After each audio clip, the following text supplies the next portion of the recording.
Russia launching overnight drone strikes on Ukraine after battering the country with drone and missile attacks over the weekend. Yeah, it comes as Ukrainian President Volodymyr Zelenskyy is set to meet with European leaders today in London for talks on ending the war in Ukraine.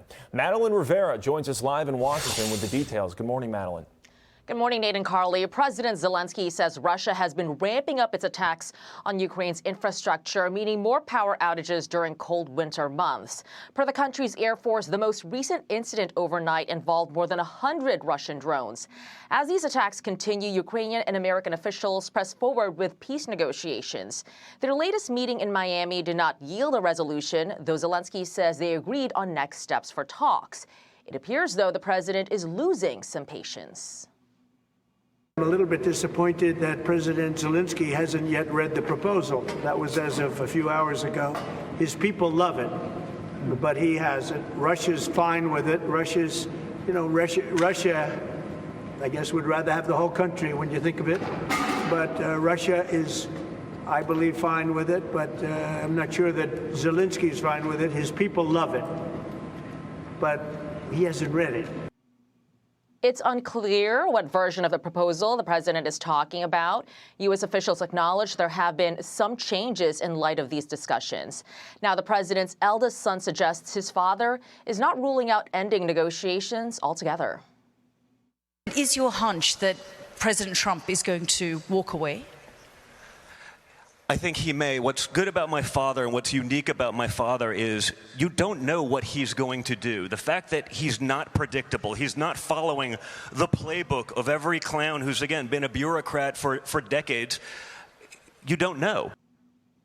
Trump Jr. adds the recent corruption scandal in Ukraine, which forced one of Zelenskyy's top negotiators to step down from office, could complicate the peace talks. Nate and Carly. Okay, Madeleine Rivera live for us in Washington. Maddie, thank you.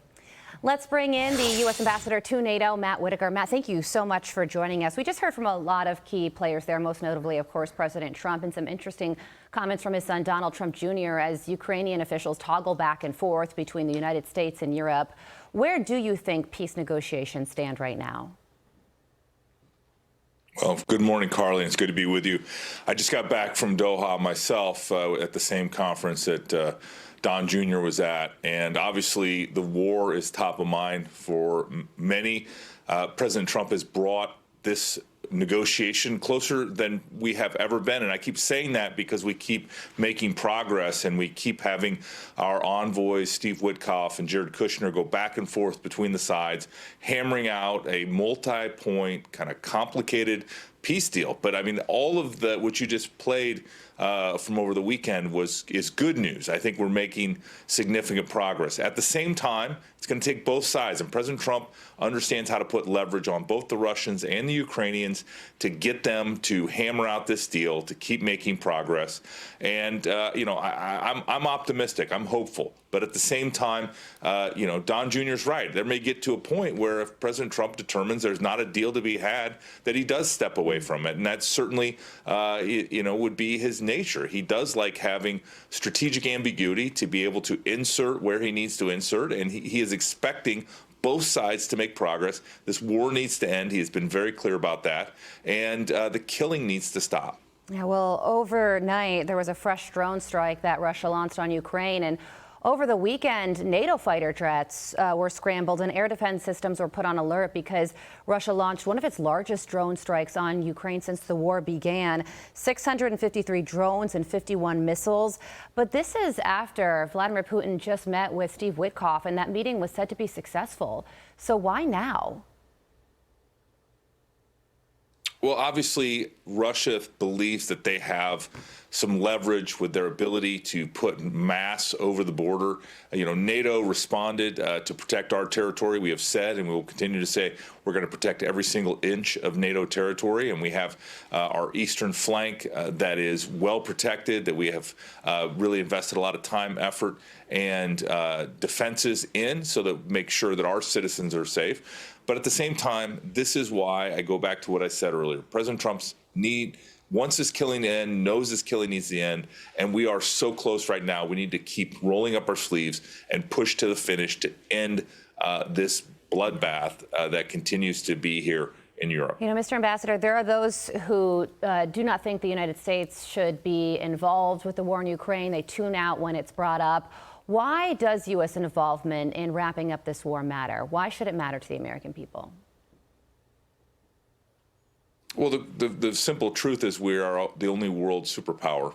And we are the only ones, and especially President Trump is the only one, that can bring both sides to the table and work with them to mediate a resolution. There is no one else that can do it. If the United States walks away, if President Trump walks away, the likelihood of peace dramatically diminishes. And so, you know, President Trump knows that, and obviously he's in a perfect position to resolve this, but it's going to take both sides. And if he determines that both sides are not serious about peace, you know, he'll have to take that into his calculation. But ultimately, the United States is the peacemaker here. President Trump is the peacemaker in chief. And, you know, we are not spending any more money on the war in Ukraine. We are selling weapons that are to our European and Canadian allies that are buying them and supplying them to Ukraine or keeping them for themselves.